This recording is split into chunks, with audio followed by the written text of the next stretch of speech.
Assalamualaikum warahmatullahi wabarakatuh. Selamat datang kembali di Gerbang Horor Raga Sukma, New Gerbang Horor Raga Sukma. Saya kali ini selaku autor Kemala akan kembali berbagi cerita misteri yang pernah saya dengar. Yang kali ini peristiwa terjadi mungkin 19 tahun yang lalu lah. Jadi kayak tahun 2002-2003an lah peristiwanya itu. Ini highlightnya adalah tentang orang yang keambil separuh jiwanya oleh makhluk lain itu. Nah, sesuai judulnya. Pertama-tama sebelum mulai bercerita, saya ingin menyampaikan ucapan banyak-banyak terima kasih kepada teman-teman yang sudah membeli koin untuk membaca komik Kemala, webtoon Kemala. Dan terima kasih juga yang sudah membaca dan memberikan komentar. Dan akan sangat berterima kasih juga buat teman-teman yang berkenan menyebarluaskan webtoon Kemala. Karena kan banyak yang komen gini, kok ini komik begini bagus tapi masih underrated. Ya karena tidak disebarin. Jadi teman-teman yang mendengarkan podcast ini silahkan bantu sebarin webtoon Kemala ya. Biar rame gitu yang membaca ceritanya. Nah, langsung saja mulai ke ceritanya. Peristiwa ini dialami oleh, saya sebut nama aja lah ya, namanya Dedi. Jadi gini, tahun segitu itu lagi ada satu majalah, kayaknya sih sekarang masih ada ya, itu majalah tentang perdukunan gitulah. Majalah yang membahas hal-hal mistis gitu, namanya majalah misteri. Coba googling aja sambil mendengarkan ini, bisa sambil googling majalah misteri, judulnya misteri emang judul majalahnya. Dan pendistribusian majalah itu sampai ke sebuah kampung yang dihuni oleh orang yang mau saya ceritakan ini, namanya Dedi ya. Dedi ini pernah membaca satu artikel. Background karakternya saya ceritain dulu ya. Si Dedi ini orangnya emang suka klinik. Dia itu, dan bukan cuma sekadar suka mendengarkan hal klinik, dia mempraktekkan. Jadi kayak misalnya ada hal-hal, misalnya dia pengen menguasai suatu ilmu, silakan datang ke orang ini, minta batu akik dari dia. Batu akiknya nanti akan memberikanmu karisma, kayak gitu. Jadi semua hal itu sama si Dedi ini bakal dihubungkan sama hal klinik gitu loh. Apa ya, kayak seolah-olah itu adalah gandengan dari semua pemecahan masalah. Padahal ya memang kesukaannya hal-hal begitu gitu. Jadi for your information, Dedi ini mungkin sekitar usia kuliah tuh berapa sih? 19-20 lah. Tinggal di desa dengan society yang memang belum modern ya. Udah gitu lingkungannya itu juga mendukung sama hal-hal yang berbau klinik seperti ini, sehingga dia si culture itu mengamplify ke karakternya dia, sehingga apa-apa mau dibawa ke hal klinik. Dia suka juga gitu. Dia langganannya, makanya jadinya beli majalah misteri itu sering beli majalah misteri. Cuman kan kayak gini, tidak semua orang sebetulnya itu punya bakat ke sana. Saya tidak nyebut bakat sih, potensi bakat ya. Jadi tidak semua orang memiliki potensi untuk menguasai hal-hal yang berbau dengan dunia astral. Tidak semuanya. Ada yang gifted, ada yang memang bisa dicari, tapi ada yang berhasil, ada yang tidak itu. Nah, saya akan menceritakan sesuatu yang tidak berhasil. Justru ini yang nggak berhasilnya, gagal ibaratnya.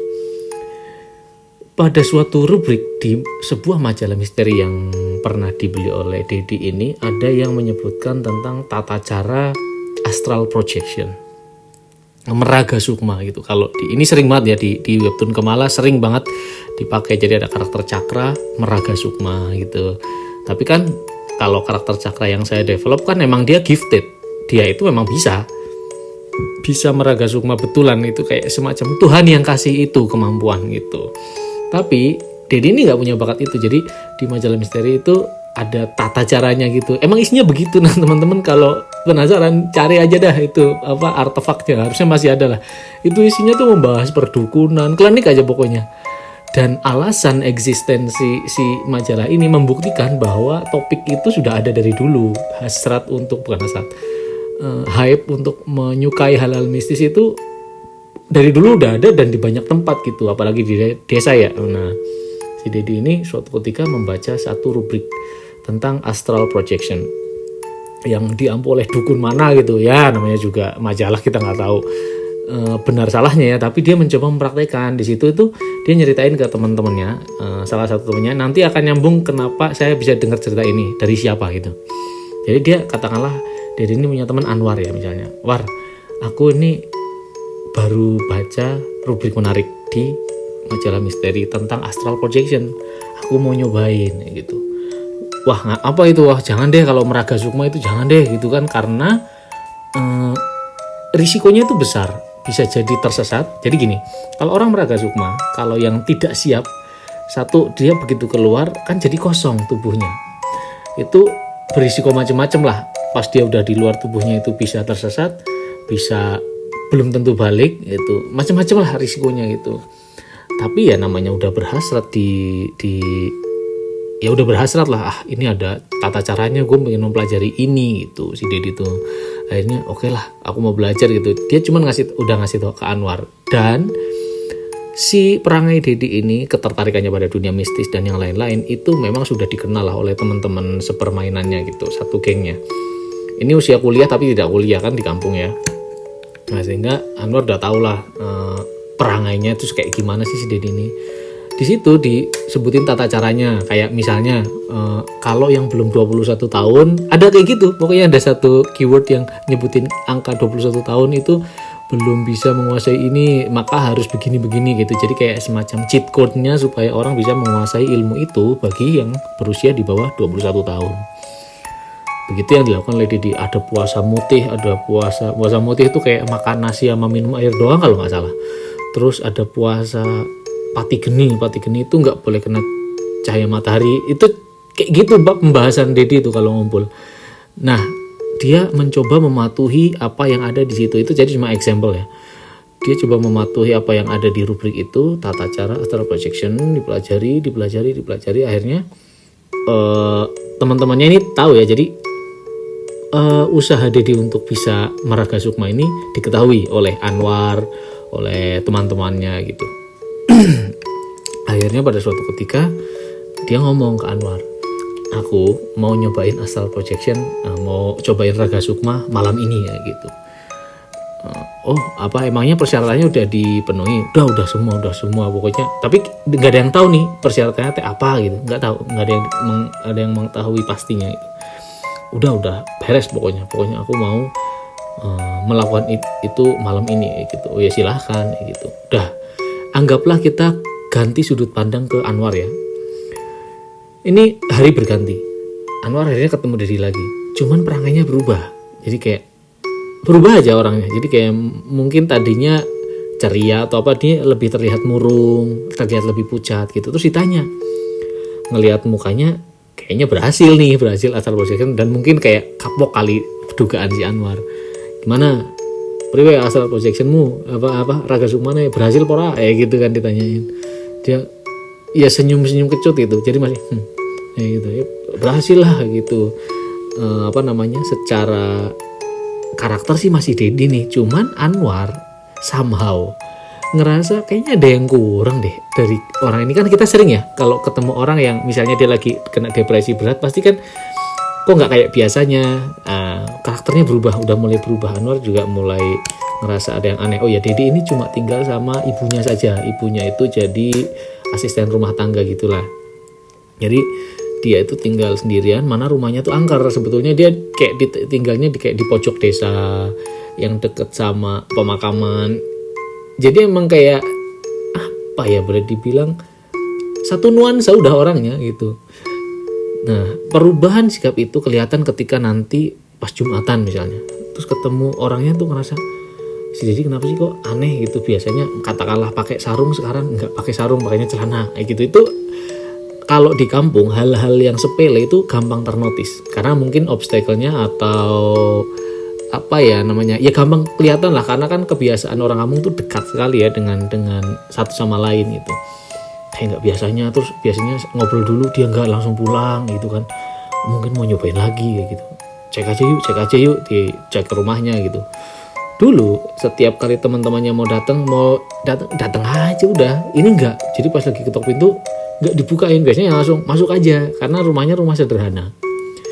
Ini enggak, dia duduk kok ditutup. Assalamualaikum. Anwar dan kawan-kawan tuh mencoba nyamperin gitu, nggak dibukain gitu. Siapa ya gitu kan, Anwar dad gitu kan, mau ngapain, mau main, jangan gitu kan, pulang aja, jangan sekarang, malam aja, jadi gitu. Kenapa ya gitu. Jadi hari berganti hari perangainya itu berubah, sama habitnya berubah. Dede ini mulai jarang keluar siang-siang. Jadi kalau malam dia baru ngelayap. Dan yang mulai aneh tuh jadi kayak ibaratnya dia tuh nggak pernah, kan tempat nongkrong namanya orang kampung itu aja gitu spotnya. Misalnya di jembatan mana itu biasanya ada anak muda tuh ngumpul ngerokok sama ngopi gitu. Ini enggak, dia sendirian di tepi sawah.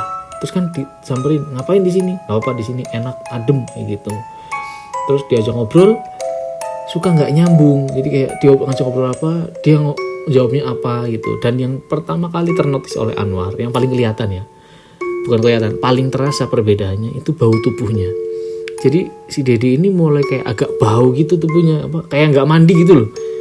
Sambil ditanya, baru ngatus ya gitu, kamu belum mandi ya gitu, mandi apa gitu, ya mandi lah, nggak mandi nggak gitu, kok dingin, terus gampang tersulut. Jadi misalnya teman-temannya nyamperin, dia sebetulnya sudah sengaja menjauh ya, tapi begitu teman-temannya nyamperin menanyakan sesuatu lah apa-apa, terus bercanda sedikit, dia langsung kayak naik pitam gitu. Jadi langsung marah gitu loh, bawaannya tuh langsung emosi gitu. Terus ngapain ngomong gitu. Dan puncaknya ada suatu ketika di suatu malam itu remaja itu kan punya kebiasaan main rebana. Ada jadwal latihan gitu loh. Jadi ada jadwal latihan main kayak marawis kalau di Jakarta. Jadi ada lagu-lagu Arab dilantunkan dengan alat-alat terbang lah. Namanya terbang itu dari alat rebana. Latihan, dia randomly datang. Kalau yang lain ketika latihan rebana malam-malam latihannya itu pakai pakaian ke masjid karena biasanya habis sholat isya latihannya. Nah si Dede ini nggak datang, pakai kaos doang, celana pendek gitu.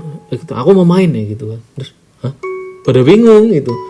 Ya dia nggak pernah pegang alat rebana gitu. Terus kasih aja. Terus pas lagi coba dikasih, dia nggak mau milih nih, aku mau yang itu kayak gitu, yang lagi dipegang.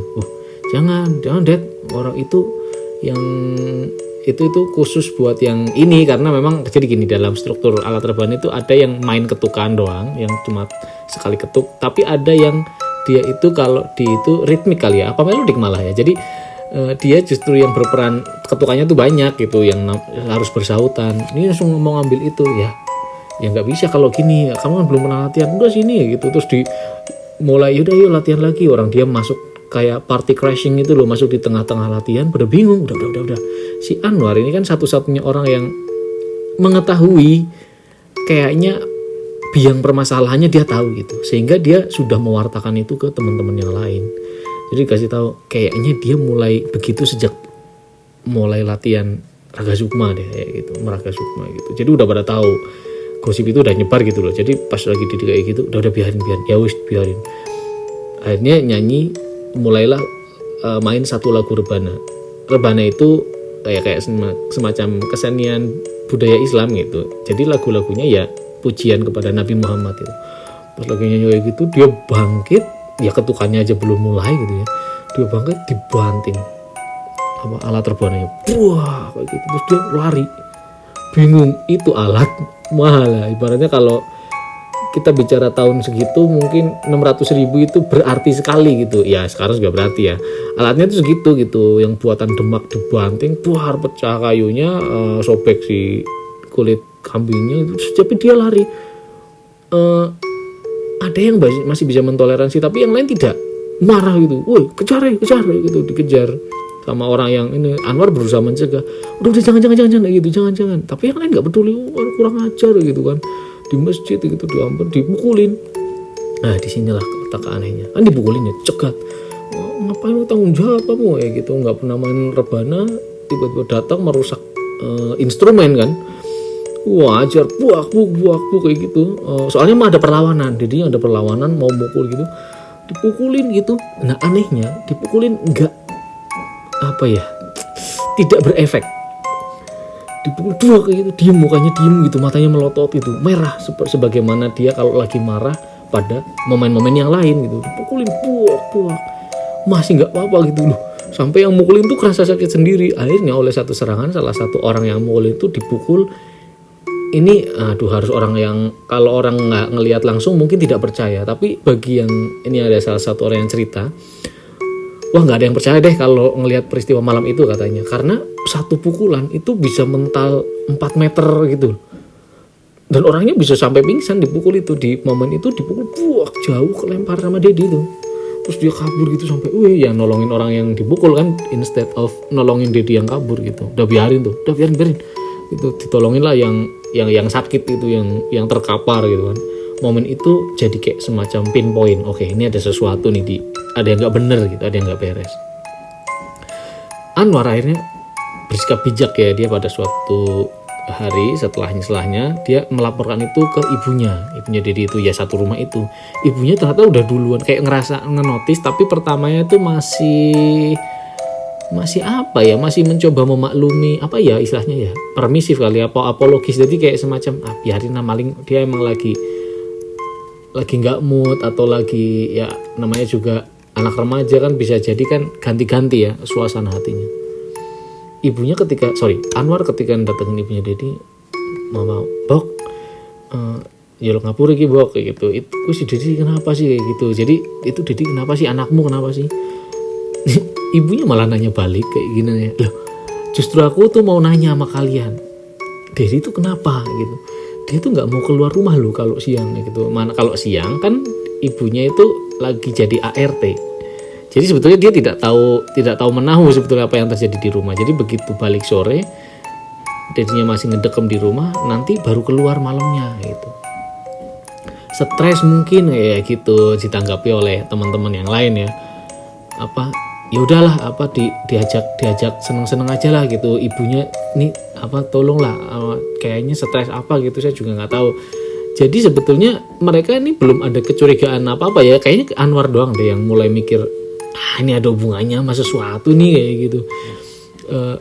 Akhirnya pada suatu malam itu ya, setelah beberapa malam mungkin setelah peristiwa pemukulan itu, jadi kayak orang-orang udah mulai kayak udah biarin si Anwar tuh kayak mendamaikan, kayaknya ini ada sesuatu, nanti I'll deal with it ya gitu. Jadi kayak semacam Anwar kayak udah serahkan padaku gitu. Di challenge lah Anwar pada suatu ketika mengetahui ada perubahan yang sebegitu drastis pada temennya ini, dia cerita dong sama seseorang. Nah orang ini yang kemudian menceritakan ke saya. Orang ini dia yang benar-benar anak indigo gitu, sebut saja namanya Ilham. Ilham ini temannya Anwar, tidak berkoneksi langsung dengan Dedi. Anwar cerita ke Ilham, kayaknya ini aku punya teman yang kayaknya dia itu kemasukan sesuatu, soalnya dia berubah total orangnya gitu. Si Ilham kayak gini dong pas diceritain di Anwar, yang temanmu yang badannya ini ya kayak gini, diceritakan ciri-ciri si Dedi gitu loh, rambutnya pendek gini-gini ya, loh kok tahu lah kayak gitu, beneran anak indigo gitu loh. Jadi kayak mengetahui, tapi kalau jadi anak indigo itu dia tuh mengetahui banyak hal, satu-satunya yang tidak dia ketahui kenapa dia bisa mengetahui itu justru. Jadi kayak lu kok bisa tahu, ya tahu lah pokoknya kayak gitu. Jadi oke, jadi gue nggak perlu jelasin ya jelasin lah tetep lah. Oke, si Dedi ini jadi sejak dia berlatih raga sukma, dia mulai berubah perangainya kayak gitu, diceritain ke si Ilham.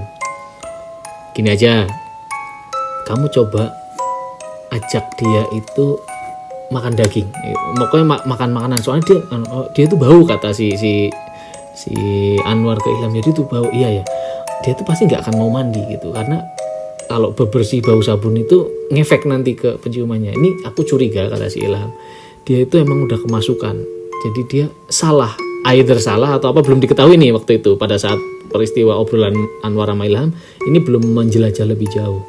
Tapi curiganya si Ilham ini kayaknya dia mencoba lepas sukma, terus tubuhnya keisi. Nah sukmanya itu kejebak di satu titik. Itu baru hipotesisnya si Ilham. Belum sampai kesimpulan, karena belum mengetahui ini, jadi kayak semacam penerawangan gitu. Jadi si Ilham menerawang, kayaknya aku ngelihatnya itu di tubuhnya ada beberapa makhluk gitu. Jadi kayak kayaknya udah banyak deh, coba sekarang kamu ajak dia makan makanan yang matang deh, daging lah, misalnya ajak makan sate gitu. Nah dari info itu kan makanya pas ibunya, pas Anwar ngobrol sama ibunya, ibunya kan minta tolong itu Dedi dibantulah, dibikin seneng apa kayak diajak ke pasar malam apa, oh beres kayak gitu. Dan benar sama ibunya sampai ngasih uang ke Anwar karena kan dekat baik ya, kenal baik gitu, teman karib nih War terus kan dihibur lah anakku lah kayak gitu seolah-olah. Padahal ya yang Anwar punya kecurigaan, Anwar kan punya kecurigaan lain, ini mah bukan karena suntuk kali, ini mah ada sesuatu, ya nggak apa-apa lah.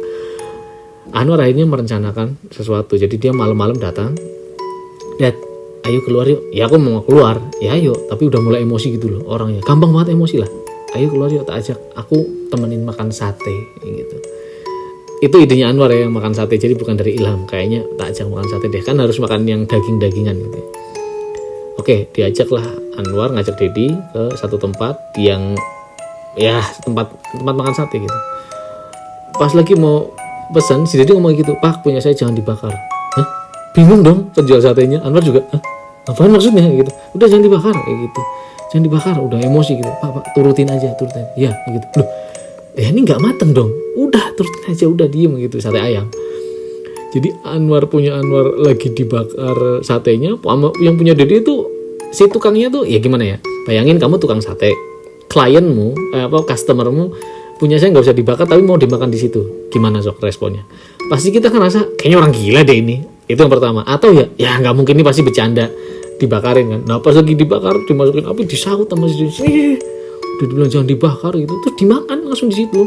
Itu ada pengunjung lain yang lagi ngantri sate atau makan di situ, wah muntah lah rasanya. Jadi kayak bayangin kamu lihat orang makan daging mentah di situ, orang yang lain lagi pada makan, yang kalau punya ketahanan visual sih nggak apa-apa, ini beberapa langsung kayak gitu muntah-muntah, ngerasa jijik gitu kan ya, orang daging mentah gitu kan.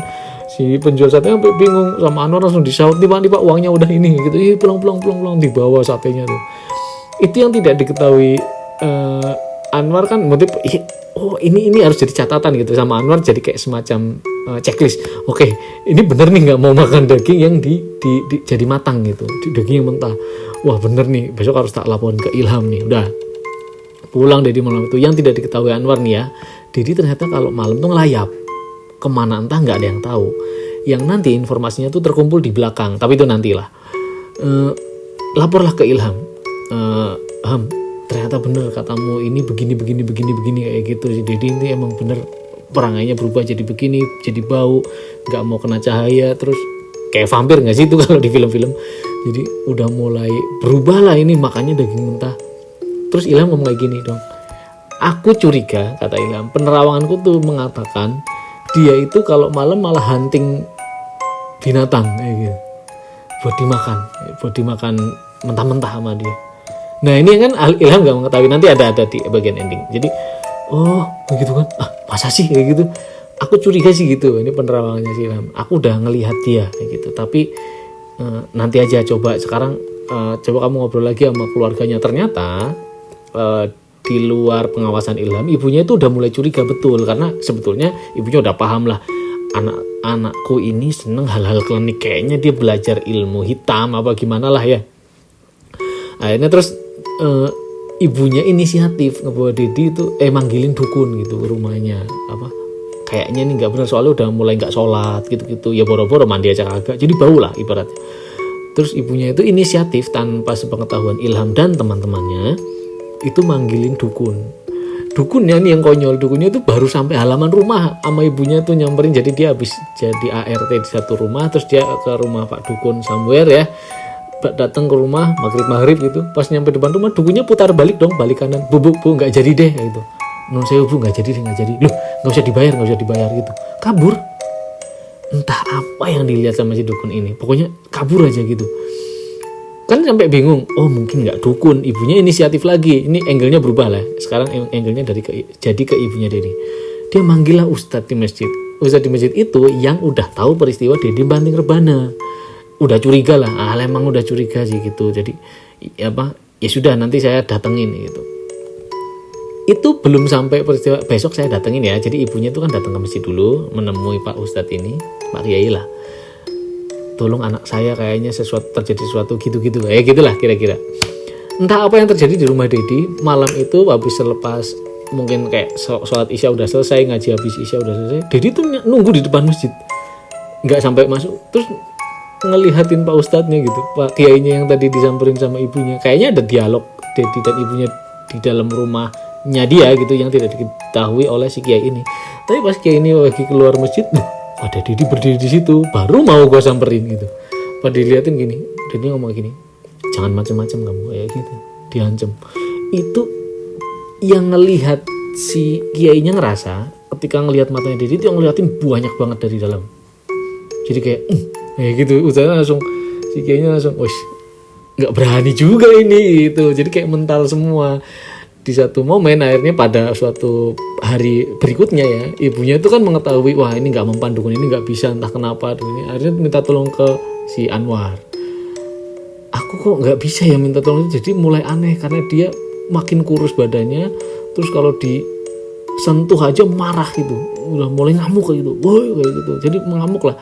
Dan suatu malam akhirnya nih ya, nah ini yang mau saya ceritakan, ibunya itu ngelihat dirinya mengendap-endap keluar malam, itu benar-benar late midnight kali ya, jadi udah lewat tengah malam gitu, katakanlah jam 1 gitu ya, kriet gitu, kebuka pintu rumahnya, ibunya tuh ngeliatin kemana ya, diintai gitu, tapi dia kehilangan jejak malam, jadi ngikutin anaknya, cepet mungkin lari kali ya si Dini, lari kemana gitu, ditungguin paginya udah sampai ada di rumah gitu. Pada suatu kesempatan ibunya tuh disamperin oleh bapak-bapak ini itu tukang nyari belut malam. Kalau malam-malam kalau di daerah situ disebutnya ngecat belut, mungkin ngegencet kali ya, konteksnya ngegencet belutnya. Kalau ngambil belut kan ada mekanisme tangannya, itu badan belutnya diapain gitu ya. Nah kayak gitu tuh, bapaknya tuh si bapak ini lapor ke ibunya Dedi siang-siang pas perjalanan menuju ke rumah tempat dia biasa bantu-bantu. Bok, kayak gitu, tadi malam aku lihat anakmu. Kayak apa? Kenapa, mana Pak? Aku juga tadi malam mencoba nyari karena dia keluar rumah malam-malam. Anakmu itu ini apa? Nungguin di depan rumah siapa gitu. Terus disangkanya nungguin apa ya? Enggak, dia tuh berdiri di tembok gitu, di pojokan tembok di bawah lampu gitu. Lah aku penasaran, kata si bapaknya, mau ngapain sih Dedi itu?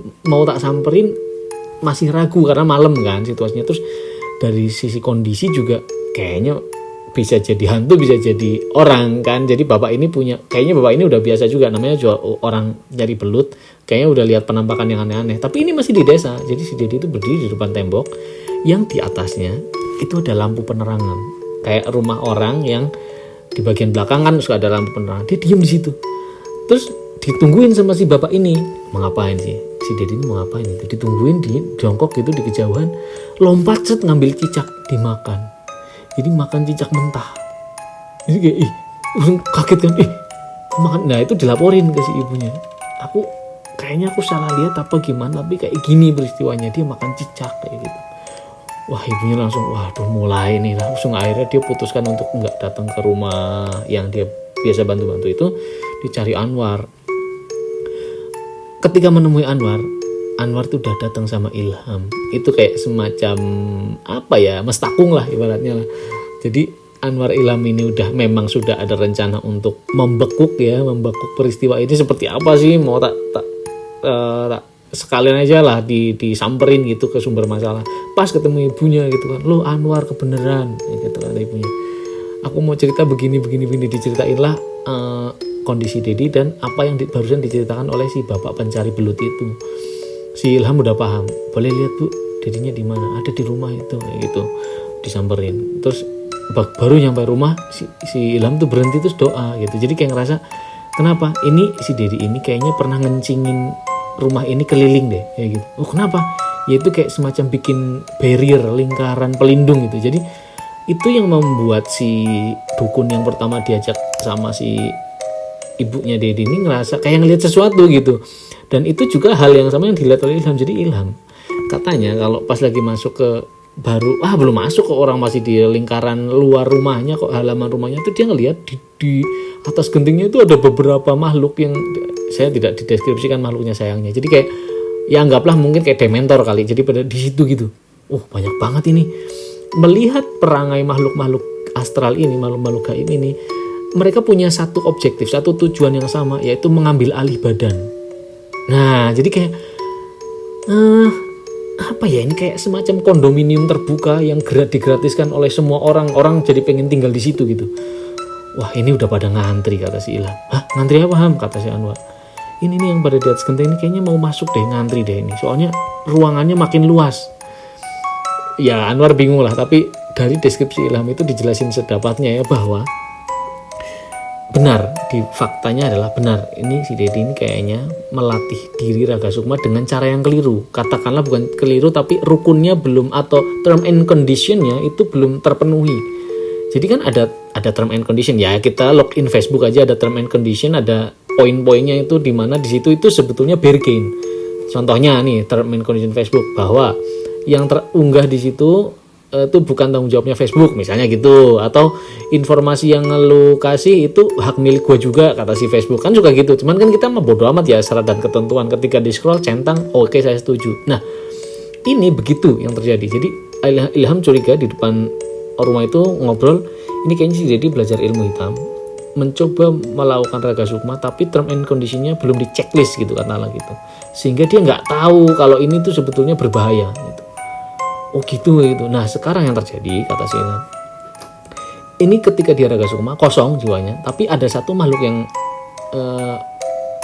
nyamperin ke situ. Jadi sebetulnya Dedi tuh waktu itu masih punya katakanlah separuh jiwanya. Misalnya kita punya jiwa 100, Dedi punya jiwa 100, yang 50 itu berhasil pergi dari tubuhnya, tapi yang 50 sisanya kosong. Nah yang kosong itu diisi oleh makhluk, dan yang isi yang pertama kuat banget katanya. Ini kuat banget yang isi yang pertama nih, sehingga itu menggerus perlahan-lahan jiwa yang tersisa, yang 50% lainnya di dalam tubuh itu digerus. Nah itu yang membuat perangainya berubah. Sekarang mumpung saya belum masuk, coba War, kamu lari ke siapa gitu, minta bikinin kopi gitu. Lo kenapa? Udah nggak apa-apa, bikinin kopi aja. Ini nggak jadi masuk nih, belum jadi masuk, mereka di luar. Jadi Dedi ada di dalam karena siang-siang itu tidur biasanya. Cuman itu kan ngelihatnya suasananya udah mencekam lah gitu. Terus Anwar berlari bikin kopi di rumahnya, dibawa ke situ. Bikin kopi dari rumahnya Anwar dibawa ke situ, kopi hitam, jangan dikasih gula. Samperin itu terus, nih sini pinjem kopinya, udah ya, aku mau masuk sama kamu, nanti kita tes gitu. Loh, aku nggak berani, kata si Anwar. Jangan aku lah gitu. Nggak apa-apa, tenang aja, ada aku gitu. Ibu ikut juga bu gitu. Gitu ya, ikut aja kita. Bertiga masuk, bangunin Dedi, coba bangunin. Bau kondisi rumahnya, jadi udah mulai bau gitu kan. Kurus lagi si Dedinya, jadi pas ngelihat Ilham tuh langsung beda matanya. Begitu bangun, dan ada si Anwar gitu, ada nama temennya tuh pengen ketemu, bangun kan, bener nggak suka dia dibangunin itu, dan kondisi marah gitu, matanya tuh merah betul. Lagi berdiri ngelihat si Ilham menaik hitam, tapi ternyata tuh diem, ada sesi diem. Yang diceritain Anwar sih gini, momen itu ada kayak moment of silence, gampangnya gini, kita tiba-tiba kan suka ada ya kita diem, kalau di film anime ada tuh, kalau lagi sesi ngomong di dalam batin itu loh, pas ketemu karakter sama karakter diem lama gitu, terus karakter yang lain nggak jelas ini ngapain nih, karakter yang lainnya kayak ngelihat dua orang ini gabut apa gimana ya. Nah itu yang dialami oleh Anwar tuh ngelihat si Ilham sama Dedi tuh kayak adu mata diem gitu, tapi sebetulnya itu lagi terjadi itu akhirnya diceritain ya di belakang sama Ilham, itu katanya lagi terjadi kayak semacam dialog dan malah pertarungan. Jadi kayak Ilham itu masuk ke alam astral, ngelihat makhluk-makhluk ternyata nggak cuma satu. Wah itu parah tuh, jadi kayak pas dilihat persentase jiwanya yang ada di tubuhnya tuh tinggal 10% paling, ini bisa di take over seluruhnya. Katakanlah yang 50% entah di mana, yang 50% di dalam tubuh itu tergerus itu artinya hilang, dibunuh, dikill, dihancurkan, berkurang 40%, berkurang lagi jadi 30%, tinggal dikit. Ini udah bahaya banget ini, karena satu, kalau orang terambil alih oleh makhluk lain, sisi kemanusiaannya tuh hilang. Tadi yang kita makan daging itu kan ya digoreng dulu, dimasak dulu, ya sampai matang lah. Ini nggak mau, karena itu kan sisi kemanusiaan ya, kita makan sesuatu yang matang. Ini nggak mau, karena itu melawan kodratnya. Terus yang kedua, takut cahaya. Justru kalau kita aktivitasnya kan siang hari, ini nggak mau, dia aktivitasnya malam hari. Dan ya tadi itu, makin hidup satu daging itu makin delicious gitu. Kalau kita kan makin matang, makin dibumbuin, ya makin enak. Ingat nggak ada satu adegan di The Lord of the Rings yang kedua kalau tidak salah, itu pas si Frodo sama sama satu lagi si Smigol, siapa tuh namanya, My Precious itu loh. Ada satu scene di mana Sam itu masak daging kelinci, sama si Smigol marah-marah, jangan dimasak, ngerusak rasa. Sama Smigol langsung dimakan langsung mentah-mentah. Nah itu kayak gitu gambarannya. Makhluk yang sana itu nggak suka yang dimasak kayak gitu, dan makin hidup dagingnya, masih hidup gitu makhluk hidupnya, misalnya kayak ini makin enak. Makanya si Dedi ketahuan makan cicak, nangkepin cicak gitu di malam itu di belakang rumah seseorang. Wah, Ilham langsung kayak berantem gitu di situ, berantem. Wah, anjir, ngeliatin anjir banyak banget nih yang masuk ke tubuhnya si Dedi ini. Kayak diajak dialog nggak bisa, terus dibergain katanya. Itu tapi diceritainnya setelahnya ya. Jadi ini terjadi ketika moment of silence itu. Jadi Anwar ngeliatin dia sama Ilham lihat-lihatan. Hello guys, what's going on? Kayak gitu. Jadi Ilham tapi Anwar tuh ada apa sih ini kayak gitu. Ternyata terjadi seperti itu, terjadi dialog, diskusi sampai bergen gini ngomongnya si Ilham. Aku bawain sesuatu nih, pasti kamu suka gitu, pasti kalian suka. Wah, makhluknya banyak sih di dalam tubuhnya, pasti kalian suka. Kita ngobrol setelah kamu minum ini kayak gitu. Nggak curiga, nggak makhluk itu. Ya oke, kayak gitu. Abis itu kita ngobrol deh kayak gitu. Oke, ayo. Ngobrol deh gitu. Terus akhirnya duduk bareng. Dedi baru abis itu kayak semacam kedip itu kayak balik lagi raganya kali ya. Balik lagi ya kesadarannya. Si Ilham juga silakan gitu. Ini kopinya diminum dulu gitu. Yang aneh adalah kopinya itu tidak diminum. Nah, kopinya itu dihirup. Jadi si Dedi itu ngambil kopinya, terus dideketin ke hidungnya, dihirup terus. Itu waktu itu kan disyaratin sama si Ilham ke Anwar, kopinya yang kental gitu kan. Dihirup kopi, aroma kopi kan enak ya. Ya manusia hidup aja suka gitu ya. Saya aja suka gitu aroma kopi. Ini tapi kalau kita mah diseruput ya. Ini enggak. Disedot aja. Disudut lagi gitu. Gitu terus diambil, udah taruh aja. Udah enak. Oke. Aku mau minta satu permintaan gitu. Tapi kamu harus setuju kan, kamu udah tak kasih bergen ini. Nah, aku nggak tahu. Saya itu nggak tahu ya apakah bergen seperti itu tuh gimana mekanismenya. Tapi makhluk sana tuh kayak semacam tunduk. Oke. Ya lu maunya apa dah gitu. Langsung ditepok palanya dengan kecepatan tinggi. Itu nggak ada instruksi, nggak ada di briefing awal di depan rumah yang membuat Anwar sama ibunya tuh terkaget. Jadi tepok jidatnya masih Ilham, kayak gitu, tepak kayak gitu kan. Langsung jatuh terguling di lantai. Plak dari kursi, kayak gitu kan. Terus sekarang copot bajunya, mandiin kayak gitu.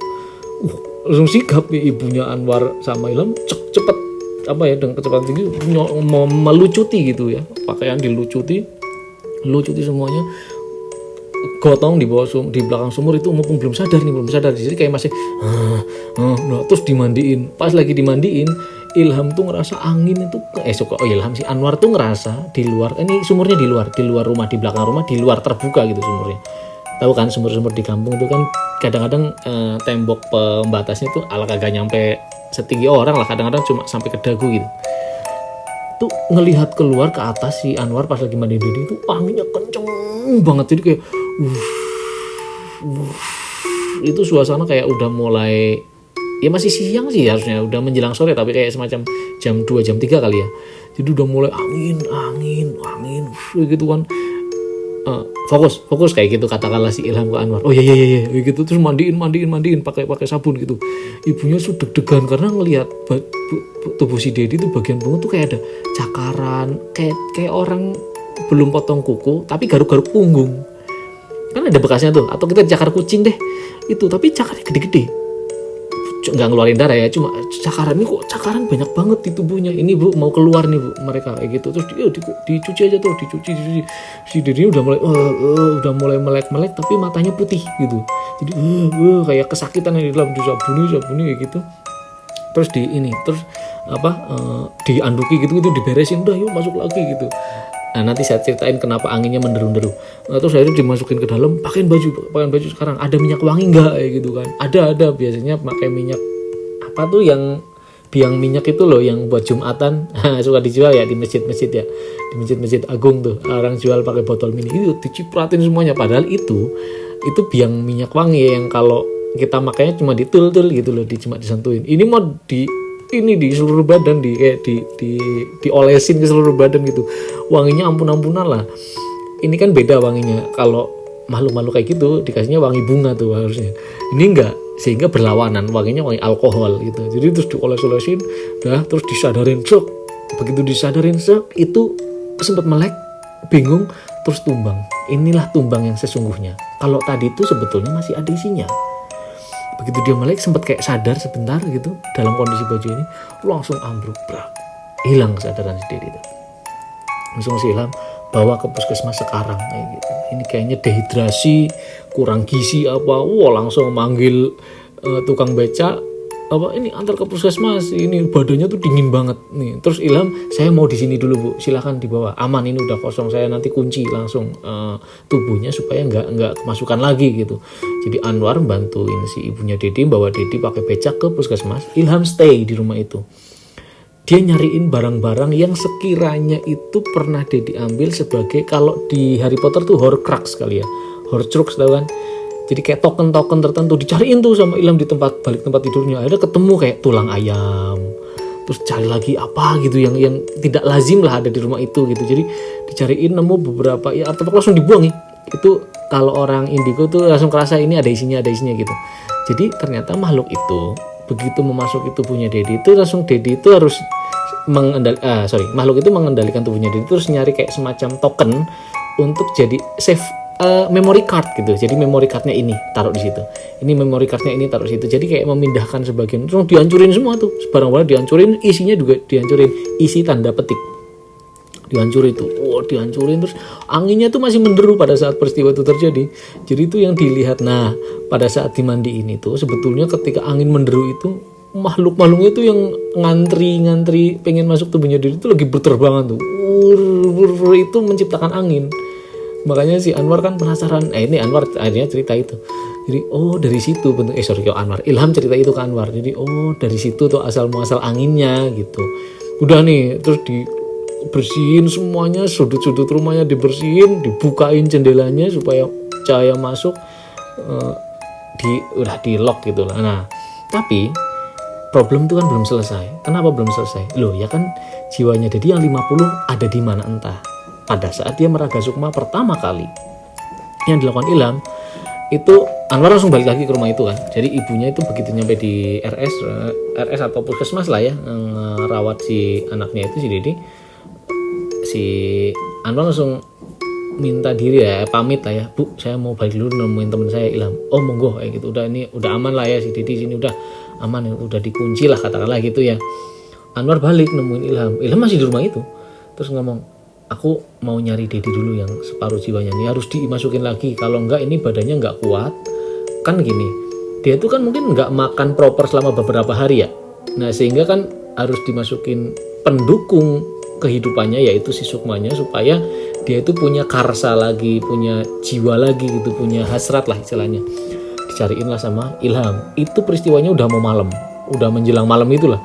Cari ini kesempatan nih, ini kalau kelewat bahaya gitu. Bahayanya bisa jadi ya sukmanya nggak bisa dimasukin lagi karena udah tidak proper, tubuhnya sudah tidak bisa memuat itu. Akhirnya dia berdoa si Ilham ini, terus meraga sukma, nyari, terus ketahuan nggak si Dedi itu separuh 50% lah katakanlah ya, 50% jiwanya itu nyangkut di pohon beringin di atas kayak layangan, diem aja di situ. Itu disamperin, dibawanya langsung ke puskesmas itu, dibawa ke puskesmas. Tapi ini kondisinya Ilham itu masih kayak melek gitu ya, masih melek, membawa dia sebagai orang juga masih punya kesadaran, tapi separuh jiwanya itu ngambil sukmanya Dedi yang hilang, dibawa ke rumah sakit atau puskesmas itu, langsung dimasukin. Dan untungnya masih fit in, masih masuk gitu, tubuhnya masih masuk, dimasukin. Udah besoknya itu baru sadar, langsung muntah-muntah. Isi muntahannya itu ada belatungnya, ada tulangnya, kayak gitu-gitulah, ngeri lah kalau dilihat-liatin, kalau dibayangin, anjir ini habis makan apa aja ini orang kalau malam ngelayap gitu. Bisa jadi makan tikus juga kan nggak tahu ya. Jadi ada muntahnya tuh kayak bangkai gitu loh, terus dimuntah-muntahin gitu. Terus baru si Ilham di kayak semacam penanganan lanjutannya secara astral. Secara medis kan sudah sama pihak puskesmas, secara astral itu baru dikunci gitulah supaya nanti jiwanya nggak gampang kelepas lagi dan makhluk-makhluk yang lain tidak mengincar tubuhnya lagi gitu. Tapi orang kalau udah pernah sekali merangga sukma, mau dijahit kayak gimana, dikunci kayak gimana, tetap aja ada bolongannya. Jadi Dedi itu sejak hari itu ya dia terpaksa indigo gitu, katakanlah, bukan terpaksa sih, yaitu imbas dari ya sebuah konsekuensi dari kebodohan dia gitu, mempelajari sesuatu yang sebaiknya tidak usah gitu kalau kita tidak gifted gitu. Itu sih ceritanya. Cerita ini diceritakan oleh Ilham yang namanya nama samaran. Saya mendengar cerita ini begitu. Apa yang mau saya sampaikan kepada teman-teman? Saya ini komikus Kemala yang banyak menganggap saya ini indigo. Tidak. Saya itu punya narasumber anak-anak indigo. Yang paling dikenal oleh kalian mungkin ada di channel ini juga, ada Mas Damar. Mas Damar ini salah satu narsum indigo saya, yang dari situlah saya banyak mendapatkan materi tentang dunia astral. Makanya banyak yang bilang, kok ini terasa real? Ya buat anak-anak indigo ini real karena saya punya narasumber. Saya tidak bisa, saya tidak punya bakat itu, dan saya tidak mau mempelajari itu. Kenapa? Karena itu harus gifted gitu. Nah ini yang makanya hari ini kan trennya tuh anak-anak tuh ya bocil-bocil di internet lah. Gue kok ngerasa ya kalau di sini ada sesuatu sosok indigo gitu. Halo ya, tolong ini bukan tren dan nggak lucu gitu. Sampai kalau teman-teman perhatikan lagi di satu episode sebelum ini, minggu kemarin kita punya section baru selain gerbang horor, ada namanya Diari Kemala. Itu nanti isinya tuh kayak gini, ngobrol-ngobrol saya, Mas Damar sama Pierre nanti ngobrol-ngobrol tentang astral. Ada Dedi juga, mungkin nanti tidak menutup kemungkinan ngundang autornya Burloka juga, Suma itu tim Kemala juga. Nah itu ngobrol-ngobrol kemarin, di episode kemarin juga Damar bilang nggak usah sok-sok pengen jadi indigo, nggak enak rasanya, ada Damar gitu. Nah ini juga buat teman-teman, nggak usah sok-sok indigo, udah jadi orang normal aja. Jadi orang normal aja belum tentu bener kok, apalagi jadi yang indigo. Itu saja, ini pelajaran yang bisa kita ambil. Silakan kalau punya hikmah yang lain bisa ditafsirkan sendiri. Terima kasih buat teman-teman sudah mengikuti New Gerbang Horor. Jangan lupa sebarkan, dan jangan lupa sebarkan juga webtoon Kemala supaya lebih banyak lagi yang membaca. Terima kasih. Assalamualaikum warahmatullahi wabarakatuh.